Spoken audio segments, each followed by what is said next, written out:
Hello guys, ഇന്ന് നമുക്കൊരു get ready with me ചെയ്താലോ? അതിനുവേണ്ടി ഞാൻ ആദ്യം ഡോട്ട് ആൻഡ് കീൻ്റെ സൺസ്ക്രീമാണ് യൂസ് ചെയ്യുന്നത്. ഇത് ഞാൻ മാക്സിമം ഫേസിൽ അപ്ലൈ ചെയ്യുന്നുണ്ട്, കാരണം നല്ല വെയിലായതുകൊണ്ട് തന്നെ ഇപ്പോൾ സൺസ്ക്രീം ഇല്ലാണ്ട് പുറത്ത് പോകാൻ പറ്റാത്ത അവസ്ഥയാണ് ഗൈസ്. അതുകൊണ്ട് ഞാൻ മാക്സിമം അത് അപ്ലൈ ചെയ്തിട്ടുണ്ട്. രണ്ടാമത് ഞാൻ എൻവൈബേൻ്റെ ഐലൈനറാണ് യൂസ് ചെയ്യുന്നത്.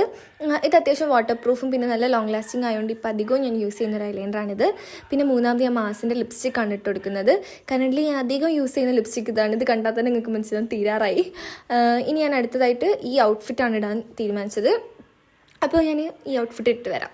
അപ്പോൾ ഔട്ട്ഫിറ്റൊക്കെ ഇട്ടതിന് ശേഷം ഞാൻ മുടി കെട്ടാൻ തീരുമാനിച്ചു. മുടി അത്യാവശ്യം പൊക്കി മേലേക്ക് കെട്ടാനാണ് ഉദ്ദേശിച്ചത്. കാരണം എന്താ വെച്ചാൽ നല്ല ചൂടായതുകൊണ്ട് ഇങ്ങനെ കെട്ടുന്നതായിരിക്കും കുറച്ചുകൂടി കംഫർട്ടബിൾ. പിന്നെ മുടിയൊക്കെ ഒന്ന് കെട്ടിയതിന് ശേഷം ഈ ഷൂസാണ് ഞാൻ ഇടാൻ തീരുമാനിച്ചത്. അപ്പോൾ ഈ ഷൂസൊക്കെ ഇട്ട് പിന്നെ ഒരു വാച്ചൊക്കെ എടുത്തിട്ട് റിങ് ഇട്ട് പിന്നെ മെയിനായിട്ട് പെർഫ്യൂമൊക്കെ അടിച്ചൊടിച്ച് ഇതാണ് നമ്മളെ കംപ്ലീറ്റ് ഔട്ട്ലുക്ക് എന്ന് പറയുന്നത്. അപ്പോൾ റെഡിയായി, ഇഷ്ടപ്പെട്ടെന്ന് വിചാരിക്കുകയാണ്. അപ്പോൾ ബൈ, സബ്സ്ക്രൈബ്.